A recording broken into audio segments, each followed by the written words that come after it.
Hello and welcome to the latest Watching Brief special bulletin with me, Andy Brockman. You might have noticed that I'm flying solo again today, and that's because Archaeosoup Towers is still a plague house. Marc's voice just wasn't up to joining what was meant to be a two-hander today and the discussion. So hoping that the weekend will see him fit and us able to do question of archaeology and all the other things we had planned next week. I'll carry on with the bulletin for today, which is to do with something of a bind which the Chartered Institute for Archaeologists has got itself into over the last couple of weeks. So basically, the Chartered Institute for Archaeologists is the body which sets out to set and monitor professional standards in archaeology in Britain and overseas, and it's facing something of a crisis of confidence among at least a proportion of its membership after two events which have cast doubt really on the organisation's influence within the industry and competence to represent its members' interests. Now, the first of this double whammy occurred on the 26th of January when CIfA announced that it was informed that archaeology was no longer to be a recognised trade under the Construction Skills Certification Scheme. It's abbreviated to CSCS, and it won't be recognised after 30th of April this year, 2024. Now, this caused immediate confusion and even alarm among archaeologists working as part of the construction industry on work funded by developers, which is where a lot of British archaeology happens. This was because while it's not required by law, holding a valid CSCS card of the correct type is required by many construction site operators as a condition of coming onto a site to work. Now, archaeologists also expressed a concern that the lack of clarity about the implications of the changes could lead to individuals and archaeological companies being forced to engage in expensive training and qualifications to obtain cards which would only be usable for a matter of a few months. And the situation was made particularly galling by the organisers of the scheme, making it clear that there wouldn't be any refunds. Now, more fundamentally, members of CIfA, the Chartered Institute for Archaeologists, and other archaeological groups, including the British Archaeological Jobs Resource, which is a Facebook group, an influential Facebook group, took to social media to express concern that this represented a downgrading of the role of archaeologists in the construction sector, effectively placing what is an almost entirely graduate entry profession alongside cleaners, security guards and installers of car parking equipment.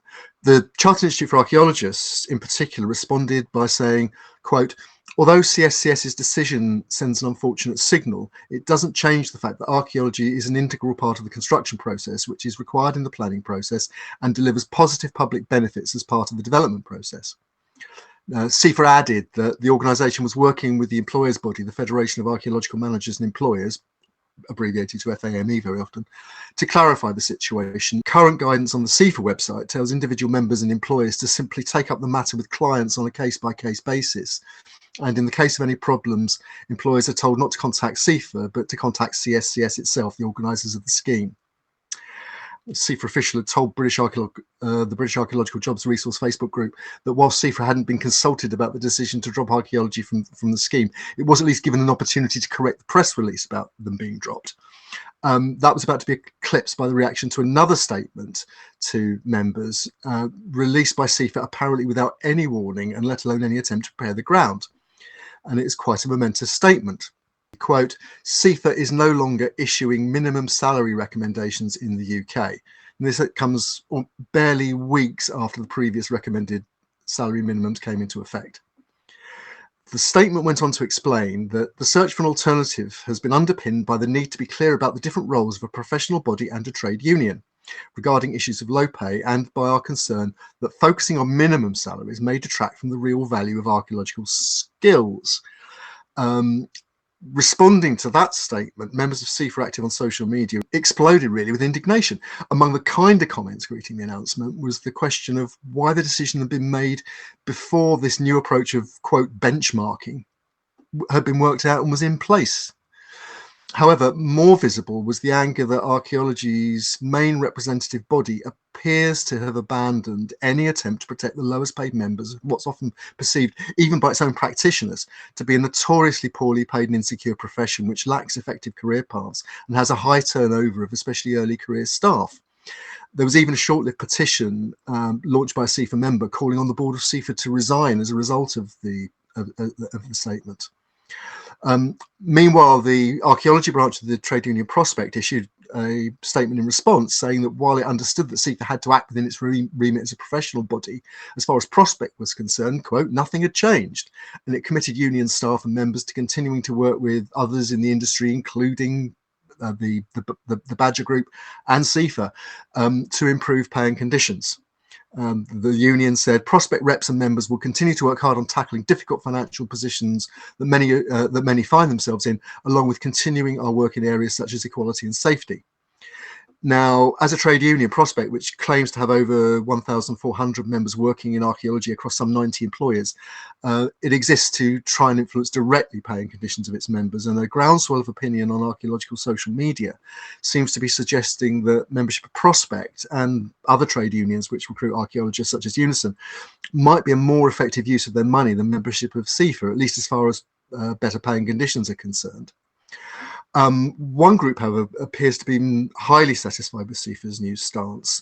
The chair of the Archaeological Employers Body, the Federation of Archaeological Managers and Employers, FAME, that's Dr. Kenneth Aitchison, took to Twitter to state, quote, big announcement from at Institute Arc. They are no longer issuing hashtag minimum, hashtag salary recommendations for hashtag archaeologists in the UK.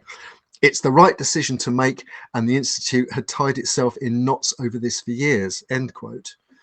Now, the background to this is that in 2023, FAME withdrew from the Archaeological Industry Working Group, which was discussing pay and conditions, stating that it had received legal advice that participation in that kind of discussion could be seen as a breach of UK competition law and represent illegal price fixing. Some archaeologists have viewed the leadership of FAME inserting itself into the discussion and endorsing CIfA's new position with some concern.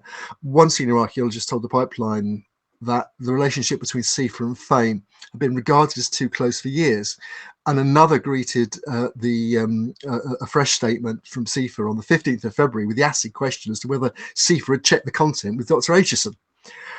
That question was pertinent because the new statement appeared to be a reaction to the hostile reaction of the initial withdrawal from setting pay minima, and appeared to commit CIfA to working with its members, Prospect and Badger, to develop a new system of pay benchmarking. Is that pay minimum by any other name? Anyway, the statement contained possibly the understatement of the archaeological year so far, in that it said, quote, we appreciate that recent announcements regarding the removal of minimum salary recommendations by CIfA may have been met with concern. Remember, there was a petition asking the board of CIfA to resign. On the 15th of February, the new statement concluded by summing up CIfA's wider position. We fully understand members' concerns about the removal of salary recommendations, but the Board of Directors has a duty to ensure CIfA works within its remit as a professional body and in accordance with its charter and bylaw. Moving the focus to ranges of pay will provide a more useful tool to help employers and employees make informed decisions about rates of pay and removes the focus on minimum.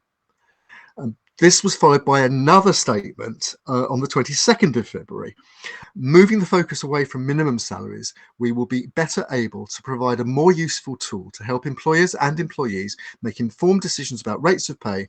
Salary benchmarking will also help support CIfA and partner organisations to advocate for higher salaries. It will also ensure CIfA works within its remit as a professional body and in accordance with its charter and bylaw. Responding to members citing other chartered bodies such as the Royal College of Nursing, which do engage directly in matters of pay, and asking why CIfA couldn't do the same, CIfA added, the majority of these are based on processes of salary benchmarking and are clearly set as guidance and or information and are in no way required.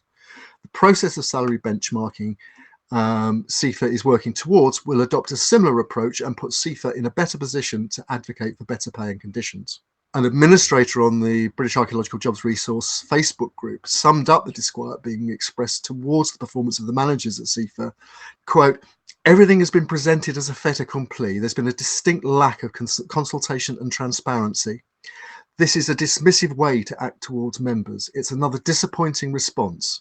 While CIfA may hope that the evolution of its policy towards pay in the archaeology industry will in the end satisfy the membership of the organisation that their interests are being properly represented by CIfA, it's inevitable that some will recall with concern that evolution can also result in a dead end or even an extinction event.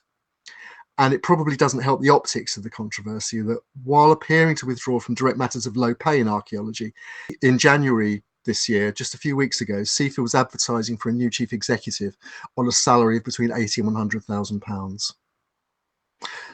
That's it for this Watching Brief special report. If you like the Watching Brief, if you want to support what we do or the pipeline, you can support the Watching Brief specifically on Patreon, and you can buy the pipeline at Ko-fi. See you next time.